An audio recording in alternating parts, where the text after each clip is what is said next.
എന്നോട് പ്രേമിക്കരുതെന്ന് പറയാൻ നിങ്ങൾക്ക് എന്താ അവകാശം? നിങ്ങളും പ്രേമിച്ച് കിട്ടിയതല്ലേ? അന്ന് എൻ്റെ സ്ഥാനത്ത് നിങ്ങളായിരുന്നല്ലോ.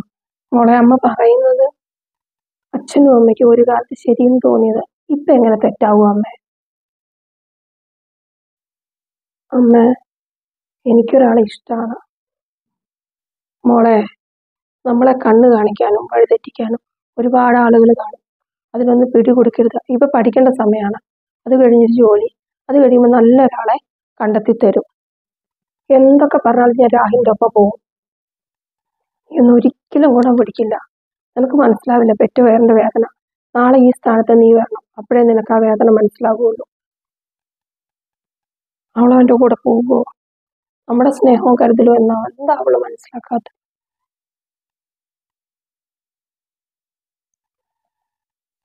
നിങ്ങളുടെ മോടെ കാര്യം ഞാൻ പറയുന്നത്, അല്ലാതെ അപ്പുറത്തെ വീട്ടിലെ കാര്യമല്ല. ഇങ്ങനെ നിസ്സാരമായിട്ട് ചിരിക്കാൻ. അവള് ചോദിച്ചത് ശരിയല്ലേ?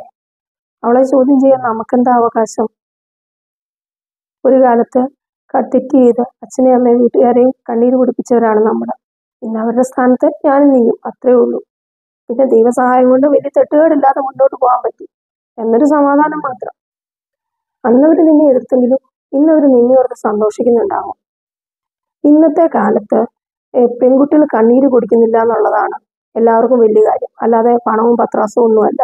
ജാതകം നോക്കി 10-10 പൊരുത്തവും പെണ്ണിനൊപ്പം പൊന്നു വിട്ട് കൊടുത്തിട്ട് വാർത്തകളിലൂടെ അവസാനം നിലിച്ചു വരുന്ന കാഴ്ചകൾ ഇഷ്ടംപോലെ നമ്മുടെ ചുറ്റും നമ്മൾ കാണാറില്ലേ? പിന്നെ മോക്ക് അങ്ങനെ ഇഷ്ടമുണ്ടെങ്കിൽ എടുത്ത് ചാടി ശാസിച്ചിട്ടോ ശിക്ഷിച്ചിട്ടോ യാതൊരു കാര്യമില്ല. ഇന്നത്തെ കാലത്ത് പെൺകുട്ടികളാണ് വാശി കൂടും.